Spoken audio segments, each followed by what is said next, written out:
भावनाएं हैं कि उन्नति कभी छोटी है और छोटा हमारे यहाँ छोटा नहीं होता है। छोटा जो लेता है गहराई से उतना बड़ा नहीं ले पाता, मन उसका बहुत शार्प होता है, तो बीज गलता है छोटे बीज में। लेकिन आप क्योंकि आपकी समझ परिपक्व हो गई, आप इसको समझ सकते हैं, है ना। आप अनुसरण करें और साथ साथ उन्नति को भी धीरे धीरे उन चीज़ों को कराएं, है ना। ओजीमा का जो है पूरी स्पिरिचुअल मार्शल आर्ट है, आध्यात्मिक, और जीवन में संसार के साथ साथ आध्यात्मिक यात्रा का संतुलन बराबर बना रहना चाहिए। अन्यथा हर व्यक्ति जो भी इस पृथ्वी पर आया है, बड़ी बातें हैं समझने की कोशिश करना है, मृत्यु के बाद उसको पूरे जीवन का सार पता लगता है, जीवन तो बेकार है, पूरी तरह से बेकार है। ट्रांसफर होती आत्मा तुरंत वहीं पर उसी तरह से, जबकि एक बार पृथ्वी पर आने पर हमें कई जन्मों की छलांगें लगानी चाहिए, और योग केवल उन छलांगों लगाने का मार्ग है कि कैसे एक जन्म में हम कई जन्मों की छलांगें लगा दें। अन्यथा लोग नीचे भी जाते हैं, थोड़ा सा नीचे जो इस बार मिला उससे नीचे भी चले जाते हैं अपने कर्म से। जो हमें खुशियाँ दिख रही है, हो सकता है वो खुशियाँ ना हो, दुख का आगमन हो। हमें लगता है सारी चीज़ें, जो भी चीज़ें हमारे पास आती है, अधिकार आते हैं, पावर आती है, और समझ हमारे पास नहीं है, तो हो सकता है हम और बुरे कर्मों में जा रहे हैं, हम ना करना चाह रहे हो, लोग हमसे करवा देंगे।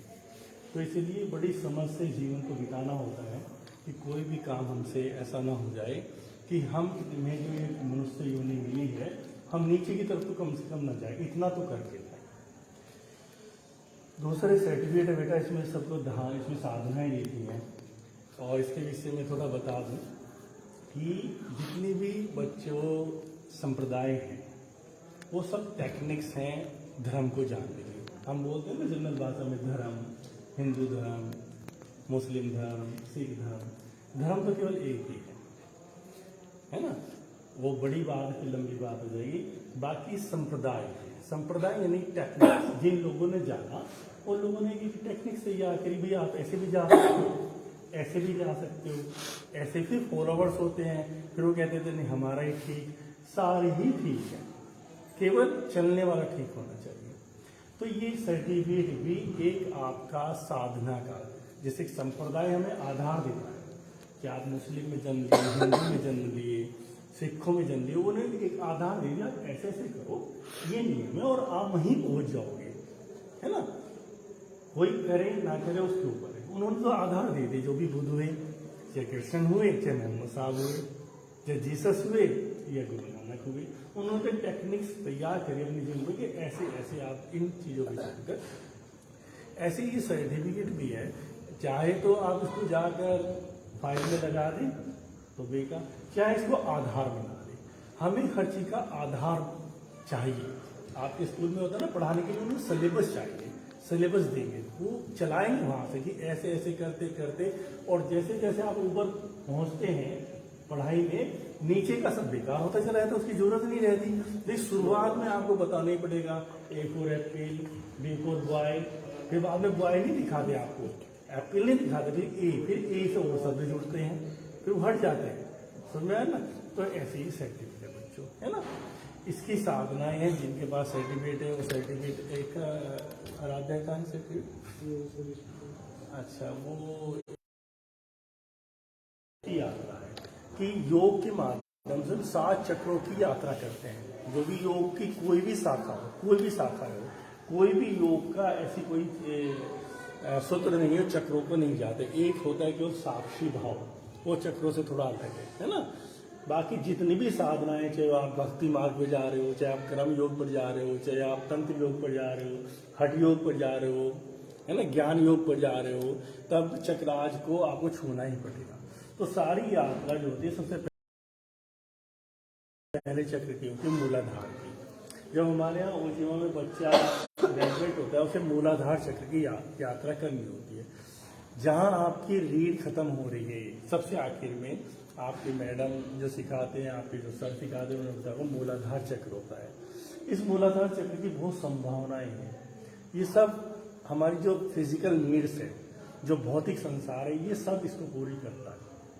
इसकी जब एनर्जी फैलेगी तो आपके जीवन में खुद ब खुद मकान, धन और ये सारी व्यवस्थाएं आती चली जाती हैं, अपने आप आएंगी। ये जिनके पास है ये कह सकते हैं आप उनका मूलाधार चक्र एक्टिव है, ऑलरेडी एक्टिव, क्योंकि कई जन्मों की यात्रा है, अगर उनमें सारी व्यवस्थाएं हैं तो उनका मूलाधार चक्र एक्टिव है। समझ में आना। लेकिन हर चक्र की पॉजिटिव संभावना है तो निगेटिव संभावनाएं भी है, इसलिए योग की जरूरत है। जब मूलाधार चक्र एक्टिव होता है तो उसके साथ साथ उसकी दो निगेटिव संभावनाएं होती है, एक है असुरक्षा और एक है अटैचमेंट। ये स्वाभाविक है, जैसे जैसे व्यक्ति धनपति होता है, मकान बनता है, तो उसके जीवन में नेचुरल रूप से असुरक्षा आएगी, कहीं मेरे पीछे कुछ ऐसा ना हो जाए, कोई मेरे बच्चे के साथ ऐसा न कर ले, घर पे चोरी ना कर ले, ये ना, एक उसका अटैचमेंट बढ़ेगा। जैसे जैसे धन से अटैचमेंट बढ़ेगा ऐसे सब चीज़ों से अटैचमेंट। जबकि योग कहता है जब तक अटैचमेंट है, जब तक असुरक्षा भाव है, तब तक आप पीड़ित रहेंगे, दुख से छूट नहीं सकते। तो इसलिए योग की जरूरत है। मूलाधार चक्र तो सबके एक्टिव है, जिन पे धन है, जो मेहनत करे, सबके एक्टिव है। लेकिन योग की क्या जरूरत है? तो योग की इसलिए जरूरत है, मूलाधार के साथ साथ जैसे जैसे वो एक्टिव होगा, वो मेहनत करने से एक्टिव होता है ना। वो बहुत फिर बातें लंबी हो जाएंगी, धीरे धीरे आपकी क्लासों में आएगा जब जब आपके पर्सन उठेंगे।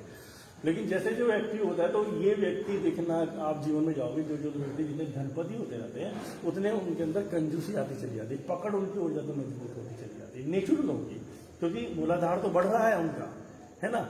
लेकिन साथ साथ निगेटिव इमोशंस उसके साथ साथ बढ़ेंगे अगर उसको धोया नहीं गया। तो इसलिए तुम्हें जानना है, जो तुम्हारी साधनाएं हैं, मूलाधार चक्र की साधना है, तो मूलाधार चक्र का स्वभाव क्या है ये पता होना चाहिए। उसका स्वभाव है सक्रियता। क्या स्वभाव है? सक्रियता। हिंदी का प्रयोग किया है तो आप लोग समझे, बहुत एक्टिवनेस, बहुत एनर्जेटिक, बहुत एनर्जी से भरा होता है। इसलिए कहते हैं योगी 7 वर्ष तक बच्चे का मूलाधार चक्र एक्टिव होता है। इसलिए जो बच्चे होते हैं वो बहुत एक्टिव होते हैं, उन्हें कितना दौड़ा लो, भगा लो, उनको थकान नहीं होती है। आप थक जाएंगे, वो नहीं थकेंगे। तो उनका मूलाधार चक्र एक्टिव हो रहा है, और फिजिकल बॉडी भी हमारी मूलाधार चक्र से ही एक्टिव होती है। ये जो हम लोग ग्रोथ होते हैं, मूलाधार चक्र की दूसरी चीज होती है, उसमें नींद होती है ज्यादा और उसमें भोजन होता है। जो व्यक्ति मूलाधार चक्र पे होगा उसको भोजन की बहुत आसक्ति होगी और नींद भी होगी, है ना। ये तुम्हें पता होना चाहिए। तो मूलाधार चक्र का स्वभाव क्या है? सक्रियता, यानी कि एक्टिवनेस। यानी कि जो लोग बहुत एक्टिव मिलेंगे, बहुत एक्टिव मिलेंगे, इधर जा रहे, मकान बना रहे, धन इकट्ठा कर रहे, बॉम्बे जा रहे, तो नेचुरली उनका मूलाधार चक्र एक्टिव है सभी का। या जिनका नहीं है, उन्हें जो योग में अगर वो मूलाधार चक्र एक्टिव करेंगे तो नेचुरली ये चीजें उनको आनी शुरू हो जाएगी। समझ में आ गया ना? क्लियर हो गया है ना? इतना पता लग गया तो मूलाधार चक्र की संभावना है, ये घूमता रहता है ऐसे ऐसे क्लॉकवाइज 9 टाइम एंटी क्लॉकवाइज, और एनर्जी खींचता है और अंदर की एनर्जी बाहर फेंकता है। जितनी भी चीजें घट रही है हमारे जीवन में, हमारे चक्र घटा रहे हैं बच्चों, जो चक्र घूम रहे हैं हमारे, ठीक है ना। दूसरा इसका जो व्यवहार है, सक्रियता, एक्टिवनेस है, तो इसमें ओजीमा ने ऐसे ही आपके 7 योग है। योग तो बहुत है लेकिन मुख्य 7 योग है, कर्म योग, तंत्र योग, हठ योग, भक्ति योग। तो कौन से योग पे? अभी हम कोई भी योग में चले जाते हैं, जैसे हम लोग पढ़ते हैं चल भगवान का नाम ले रहे हैं, लेकिन एक मूलाधार की चक्र साधना करने वाले ने जब योग सिस्टमेटिक करता है तो उसे कौन से योग का अनुसरण करना चाहिए? वो है कर्म योग। कौन सा? कर्म, क्योंकि उसके अंदर शक्ति कर्म करने की है। जो मूलाधार है तो उसके अंदर शक्ति होगी बहुत ज्यादा, बहुत एनर्जेटिक होगा वो, जिसका मूलाधार एक्टिव होगा, तो उसे कहा है कर्म योग। क्योंकि जब बहुत एनर्जेटिक व्यक्ति होता है, बहुत ताकतवर होता है, उससे गलतियां होने की, ये गलत काम होने की बहुत संभावनाएं होती है। पावर उसके पास है, मेहनत है, थकता नहीं है, कुछ भी कर बैठेगा। जैसे कहावत है, कोई कहावत है ना कि भाई ये तो व्यक्ति खा के मरे, खा के मरे, ऐसी कहावत है। तो वो मूलाधार चक्र के बारे में है कि वो व्यक्ति जो है उसके वो कुछ भी कर सकता है। तो इसलिए ओजीमा ने जोड़ा है कर्म योग। 7 योग में से कर्म योग ओजीमा ने जोड़ा। क्यों जोड़ा है कर्म योग? कर्म योग की परिभाषा क्या है उन्नति? कर्म योग की परिभाषा क्या है? कर्म योग माने कि हमें सबकी मदद करनी चाहिए, अच्छी सब चीजें करनी चाहिए, और बिना फल की इच्छा के। जैसे ही मूलाधार का व्यक्ति, जिसका भी मूलाधार एक्टिव होगा, वो धन कमाएगा तो धन की आसक्ति बढ़ेगी। जब उसकी आसक्ति बढ़ेगी वो हर एक से धन लेना चाहेगा, हर चीज में कब्जा करना चाहेगा, उसमें ताकत है। तो ओजीमा ने क्या है, इसको कैसे काटेंगे? कर्म योग। कर्मयोग क्या, बिना फल की इच्छा के कार्य करना, कि तेरे में मेहनत तो बहुत है लेकिन फल की इच्छा मत कर तू, अन्यथा तू एक ना एक दिन अंततः तू बहुत कर्मों में फंस जाएगा, बुरे कर्मों में, जिसका यहाँ कोई चाहे इसी जन्म में करे चाहे अगले जन्म में चाहे करे, बहुत बहुत बड़ी साइंस है जो चल रही, कोई नहीं करेगा। तो इसलिए कर्म योग जोड़ा है कि कर्म योग करो, कि जो भी कर्म करो आप फल की इच्छा मत रखो। जब फल की इच्छा नहीं होगी तो जो भी कर्म होगा आपसे शुभ होगा। फिर फल की इच्छा ही हमसे दूर है, हमें पैसा चाहिए किसी से, हम गलत काम करेंगे। ये हमें मान सम्मान देगा, मालाएं बनाएगा तो उसके घर में गलत काम करेंगे। कोई हमसे सोर्स राजनेता है, सोर्स लगवाने आ जाते हैं। अब वो सोर्स इसलिए लगा रहे हैं क्योंकि वो उनको मान बढ़ रहा है उससे, तो गलत काम तो हो गया ना। वो व्यक्ति क्या करके आया, तुम्हारी मजबूरी बन गई उसके लिए सपोर्ट करना, एक कर्म तो तुमसे भी हो गया ना किसी गलत आदमी की सपोर्ट करके। तो इसलिए कर्म योग की बिना फल की इच्छा, जब तुम्हारे फल की इच्छा नहीं है तुम वो करोगे तो करने योग्य है, यानी ये परमात्मा तुमसे चाहता है। तो क्या समझ में आए कर्म योग। फिर दूसरा इसमें जो जोड़ा है ओजीमा ने, ऐसे ही 8 मार्ग भगवान बुद्ध ने, हर योगी जितने भी यहाँ पर हुए उन्होंने अपने मार्ग तैयार करे। भगवान बुद्ध के अलग है, महर्षि पतंजलि के अलग है, सबके अलग अलग मार्ग है। कि जब शिष्य आता है तो शिष्य को कैसे आगे आगे बढ़ाया जाए, कि पहले आपको ये करना है, दूसरा ये करना है। ऐसे ही भगवान बुद्ध के भी 8 मार्ग थे, कि जब कोई उनके पास भिक्षु आया, शिष्य आया भिक्षु के रूप में, कि अब तुम ये अनुसरण करो जैसे आपको कराया जाता है, जैसे आपको कराया जा रहा है ना। तो वहां पे जो 8 मार्ग में, तो इसमें लिया है भगवान बुद्ध का सम्यक कर्म। भगवान बुद्ध कहते थे कि मध्यम रहो, न अति और न कम। अति भी हमेशा नुकसान देगी और बिल्कुल आप कुछ नहीं करेंगे तो भी सम्यक, मध्यम। और क्या कहते, समझ पूर्वक कर्म। सम्यक करते समझ पूर्वक, कोई भी काम हो समझ पूर्वक। अब ये क्यों जोड़ा ओजीमा ने इसमें, जब आप सक्रियता करोगे, जब आप कर्मयोग करोगे, तो देखो ओजीमा ने बहुत रिसर्च करके चीजें बनाई है। अब आप कर्मयोग पर आ गए, आपने ओजीमा को करना शुरू किया, अब आप कर्मयोग कर रहे हैं, तो आप लोगों को खाना खिला रहे हैं, भिखमंगों को आप पैसा दे रहे हैं और बहुत अच्छे काम कर रहे हैं, कर्मयोग आपके जीवन में आ गया। तो यहाँ पे फिर बुद्ध लोग कहते नहीं, यहाँ भी सचेतन रहना है तुम्हें। सम्यक कर्म, तुम्हारे किए हुए कर्म का परिणाम कोई गलत तो नहीं आ रहा है। कि आपने भारत देश में दान की प्रथा रही, हमने दान दिया, हमें सिखाया गया, लेकिन कितने निठल्ले लोग तैयार हो गए, लोगों ने काम करने छोड़ कर दिए, लोगों ने गिरवे वस्त्र पहनने शुरू कर दिए। कि जब ऐसा मिल रहा है वहां पर, आप सड़कों में देखो कितने लोग पैसा मांग रहे हैं, वो काम कर सकते हैं। तो परिणाम क्या है, हमने छोटे छोटे बच्चों को ट्रेनों के अंदर, बसों के अंदर पैसा देना शुरू करा। उसका परिणाम क्या हुआ, हमारे यहाँ बच्चे किडनैप होने लगे, और किडनैप होकर पूरा एक समूह चला, है ना। पीछे की लेडी ने इसमें बहुत काम किया, उसने फिर जो बच्चे जो भीख मांगते थे ना, उन्होंने वो फोटो खींच के अखबारों में छपवा देती थी। बहुत बच्चे एक माँ बाप को मिले, कोई बिहार का बच्चा यहाँ का बच्चा बिहार, उससे न्यूज़पेपर से बच्चा ये वहां पाया गया, तो पता लगना शुरू हुआ।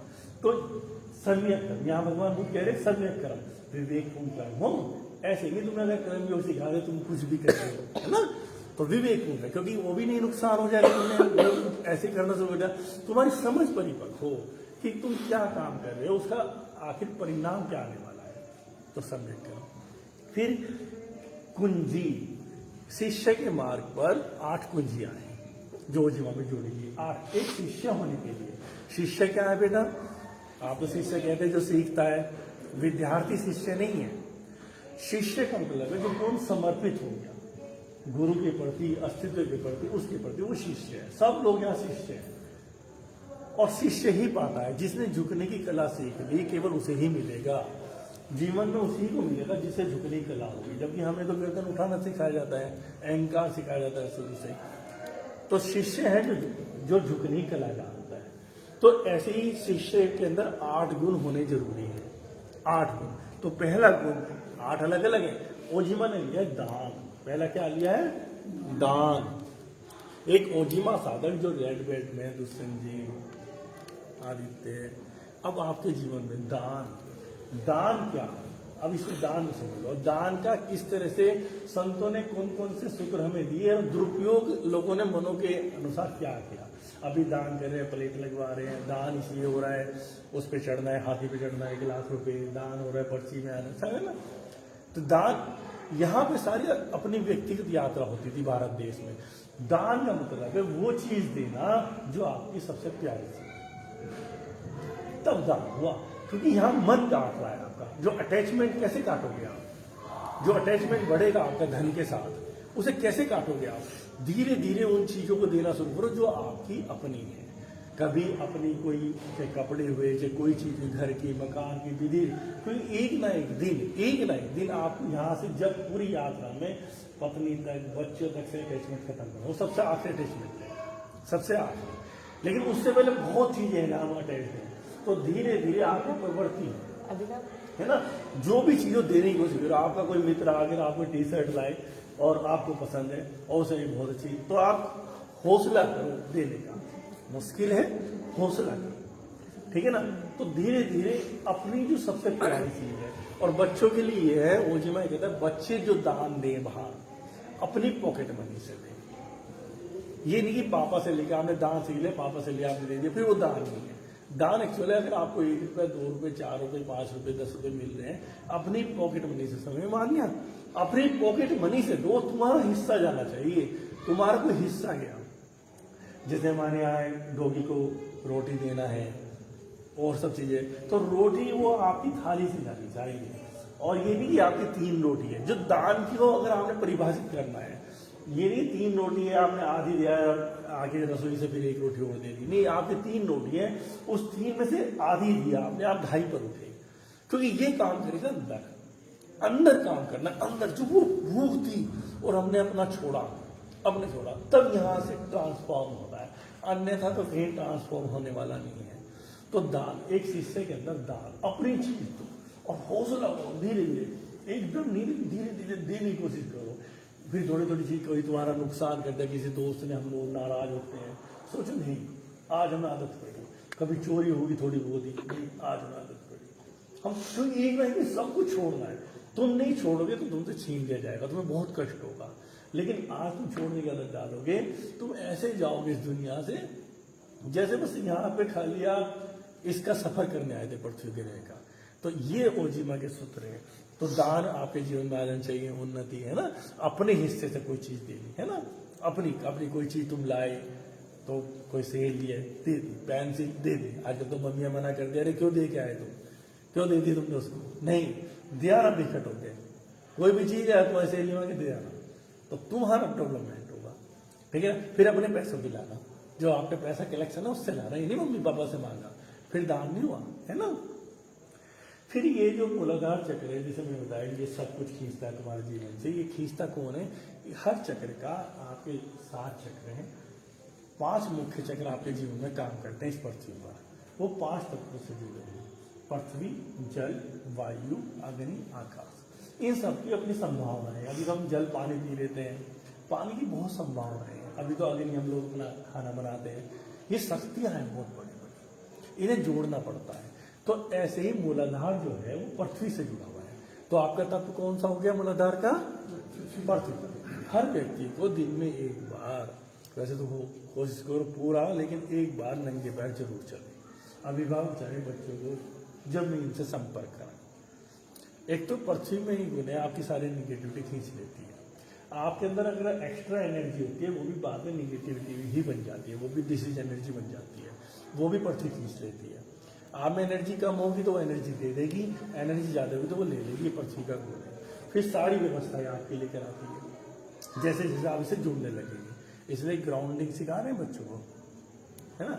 ग्राउंडिंग यानी पृथ्वी से कैसे करें, पृथ्वी से ऊर्जा आनी शुरू हो जाती है। जब आप बहुत गहरे जाएंगे तो आपको दिखेगा ऐसे ऊर्जा आ रही है आपके शरीर में, खींचती है पृथ्वी। वो पृथ्वी तो हर जगह है, फिर आप कहीं भी जा रहे हो तो पृथ्वी आपके कोऑपरेट कर रही है। तो बहुत चीजें आपको पता नहीं है, आपके आसपास घट रही हैं। अगर पृथ्वी से आपका अटैचमेंट है, वो बहुत कोऑपरेट करती है। अचानक इंट्यूशन आपको आ जाएगी, आप इधर जाएंगे, इस बस में बैठेंगे, आप कह रहे हो हम तो बच गए, बस का तो एक्सीडेंट हो गया। पर यहाँ बहुत शक्तियाँ काम कर रही है। जब तुम स्पिरिचुअलिटी से सुनोगे, जानोगे कि कितनी शक्तियाँ में डिफेंस करती हैं, अगर हम जागरूक हैं। तो पृथ्वी आपका तत्व है, पृथ्वी के प्रति रोज छूना, उसे स्पर्श करना, महसूस करना, प्रेम करना। जैसे माँ को प्रेम करते हैं, तो कभी कभी पृथ्वी पर, अब तो सर्दियाँ आ गई, लेकिन गर्मियों में ऐसे पेट के बल नाभि के साथ लेट जाना, जैसे माँ के सीने में बचपन में लेटते थे, आप अभी भी लेटते होंगे, बिल्कुल माँ ही समझना, वो माँ ही है ना। माँ, उसको दिया भी माँ नाम है, वो सब कुछ दुख हर लेती है हमारे, जैसे माँ बच्चे का हर दुख हर लेती है ना। फिर इसको एक्टिव करने के लिए, लेकिन इसका कनेक्शन कैसा होगा, इसके कनेक्शन के लिए ध्वनियाँ हैं, बीज मंत्र हैं, जो इसका मूलाधार चक्र का है ध्वनि, वो है लाम। तो लाम की ध्वनि एकाग्रता से मान्य, मैंने आपकी वीडियो देखी थी ना, आप कह रहे थे लाम लाम लाम, अच्छा है आप कह रहे थे, अच्छी बात है, लेकिन एकाग्रता से लाम लाम, वहाँ चोट करनी है, वहीं पहुँचना है, वहाँ फड़फड़ाहट होगी, झंझनाहट होगी, वो झंझनाहट, वो एनर्जी आपकी पृथ्वी से जुड़ेगी, पृथ्वी को खींचेगी, पृथ्वी तत्व को खींचेगी, नीचे से जमीन से आप बैठे होंगे कहीं ना कहीं, तो वहाँ लाभ बोलते पृथ्वी को, माँ बोलते सुरक्षा, यानी पृथ्वी को सुरक्षा के लिए आह्वान करना, आह्वान तो करना पड़ेगा आपको। देवता तो आपके चारों तरफ है, देवता भी दानव भी चारों तरफ है, ऐदृश्य रूप में, ऐदृश्य रूप में चारों दोनों काम कर रहे हैं, देव भी प्रेत भी। अब आपकी अंदर क्या, किस तरह कॉन्शियस काम कर रहे हैं, वही आपका सपोर्ट करते हैं। जितने भी हत्याएं होती हैं, बहुएं जलाई जाती हैं, रेप होते हैं, तुम ये बस सोचना कि एक आदमी कर रहा है उसको, उसके पीछे 200 आदमी होते हैं, एक रेप करने में, मर्डर करने में। ये स्पिरिचुअलिटी की बात बता रहा हूं तुमको, 200 शक्तियां होती हैं जो तुमसे हत्या करा रहे, लेकिन वो हत्या कराई क्योंकि आपने पहले अपने अंदर जन्म दिया, फिर उनको सपोर्ट मिला। ये सब कोनों में, सब बैठे होती है, सब यहाँ कोनों में, परमाणु के रूप में। ऐसे नहीं कि तुम डर जाओ, आत्मा ऐसी होगी, परमाणु परमाणु एक्टिव हो गए, आप एक्टिव हुए, वो एक्टिव हो गए, उन्होंने सपोर्ट किया और आपने ध्वंस से चाकू उसके अंदर से किया, फिर आप कोर्ट के चलिए। जो भंडारे हो रहे हैं, जो अच्छे काम हो रहे हैं, वही व्यक्ति नहीं कर रहा जो कर रहा है। इतने लोग खाना खा रहे हैं, बहुत परमाणु कर रहे हैं, बहुत अदृश्य शक्तियां कर रही हैं कि उसने सोचा मैं इतना भंडारा को, सिलेंडर का भी इंतजाम, खाने का भी इंतजाम, अपने आप उसमें वो कर रहा है ना, बहुत। तो ये चीजें इनको, इस साइंस को समझना है ना। तो उसकी ध्वनि क्या है, नाम है ना। इंद्रिय साधना, ये जो यहाँ पूरी साइंस खोली जा रही है, जो मूलाधार चक्र है बेटा, जो पृथ्वी है, ये जो जुड़ी हुई है ना हमारी, ये 5 सेंसेस से जुड़ी हुई है। जिससे ये मूलाधार जुड़ा है वो सेंस है आपकी नासिका, नासिका, यानी ये नासिका के प्रति, अगर गंधों के प्रति भी आप बहुत ज्यादा जागरूक होते हैं, तब भी आपका मूलाधार चक्र एक्टिव होता है गंध के प्रति। तो जितने भी कहीं पर भी जाओ, वहाँ कैसी गंधे महसूस करो, किसी घर में बैठो, तो जब बहुत आप जागरूक होने लगे, आप घर के अंदर एंट्री करके बता दोगे यहाँ पे कोई बुरी आत्मा है। बुरी आत्मा होता है बुरा, बुरे परमाणु, आत्मा नहीं, डर जाओ, बुरे परमाणु है ना। वो जो काम हो रहा है, वहाँ लड़ाई हो रहे हैं, झगड़े हो रहे हैं, और जहां पर आप जाओगे बैठ कर बता दोगे, यहाँ पर बच्चियाँ पेड़ों के नीचे, जंगलों में, आप एकदम बता दोगे आपको यहाँ बैठना चाहिए, आपको ब्लेसिंग मिलेंगे, या से आपको उठ के चल देना चाहिए। पूरी साइंस है, बिगाड़ आप कुछ नहीं पाएंगे वो, लेकिन जो कोऑपरेट करने वाले उनको कोऑपरेशन बहुत ले सकते हो आप। तो वो इंद्रिय साधना, तो हर मूलाधार वाले को गंधों के प्रयोग करने हैं, खुशबू को, हर चीज को। एक्चुअल में अभी उतनी तैयारियां नहीं है ओजिमा की, जो ओजिमा का कभी आश्रम हुआ तो उसमें तैयारियां ऐसी कि आंखों पे पट्टी बांध के आप घर पे कर सकते हैं। मम्मी को मत बताओ कि क्या खाना बना है, और आप खाना आए और आप बस गंध से महसूस करो, कोई भी चीज आए पहले गंध से महसूस करो, फिर बताओ ये है। कई बार गलत होंगे, फिर तो जिससे ही होने लगे, गंधे महसूस करो। हर व्यक्ति से गले मिलो तो उसे गंध महसूस करो, ऐसे ही नहीं गले मिलो तो उसकी गंध है, उसके अंदर गंध है, हर व्यक्ति की अलग गंध है, ताकि आप आंखें बंद तो आप पहचान लो कि व्यक्ति गुजरा है।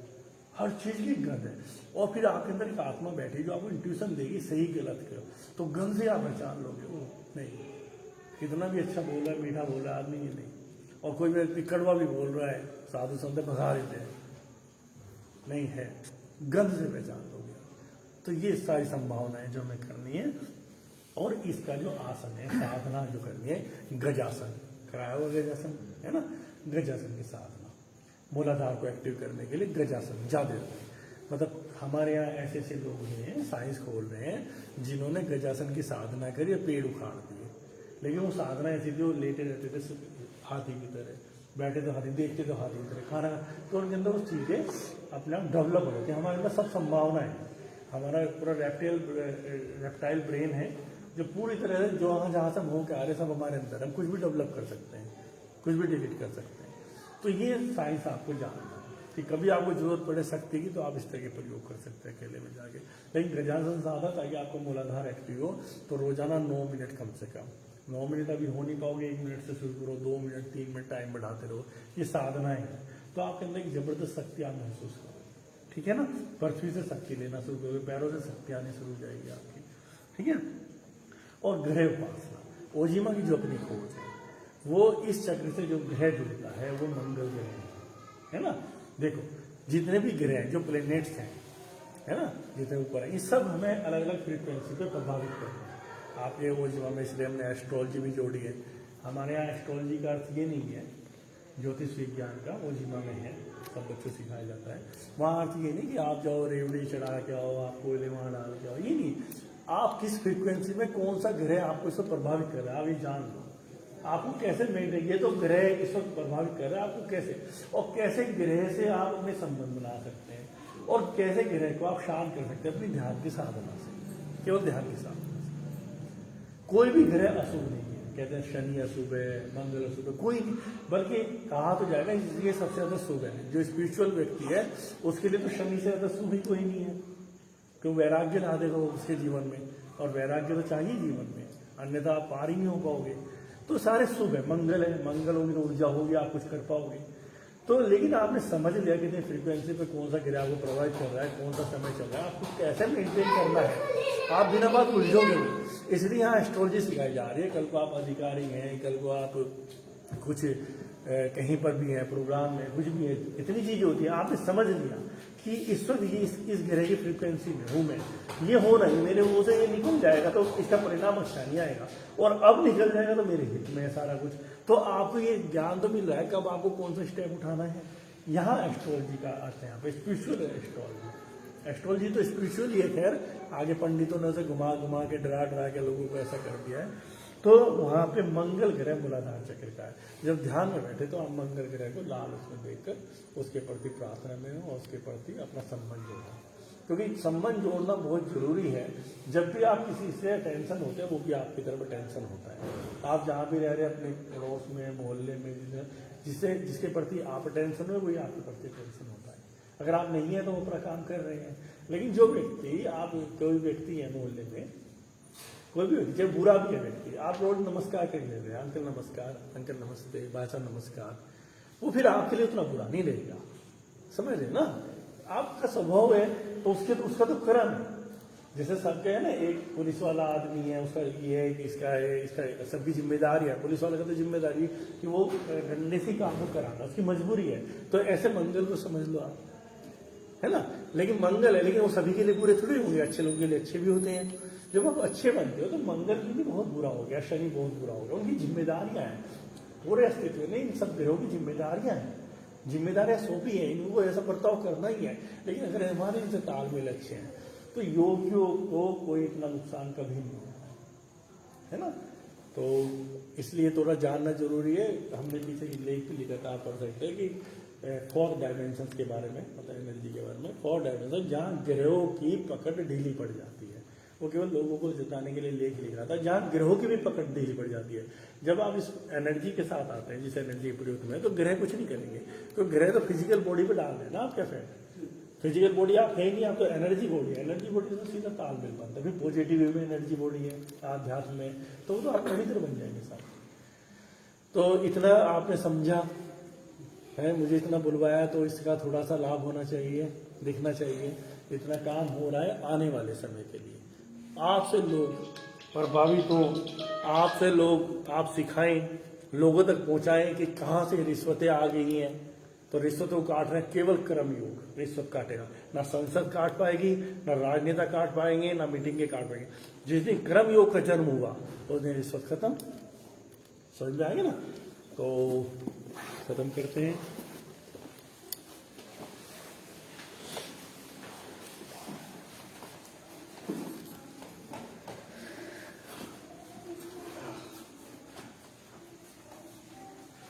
Wait a minute. चलो बच्चों, फिर हारा केंद्र अपना, हारा केंद्र को जाकर डिस्काउंट करो। हारा केंद्र नाभि से नीचे होता है, ये पत्नी से एनर्जी लेता है, आकाश से भी। यही केंद्र ऐसा है, हारा केंद्र के प्रति एक्टिव रहना है, ठीक है। क्योंकि कोई भी एनर्जी अगर आप अंदर प्रवेश करती है, हारा केंद्र ही पी सकता है, बाकी बॉडी में कोई एरिया ऐसा नहीं जो एनर्जी को पी जाए, है ना। तो हारा केंद्र को जाकर फील करो।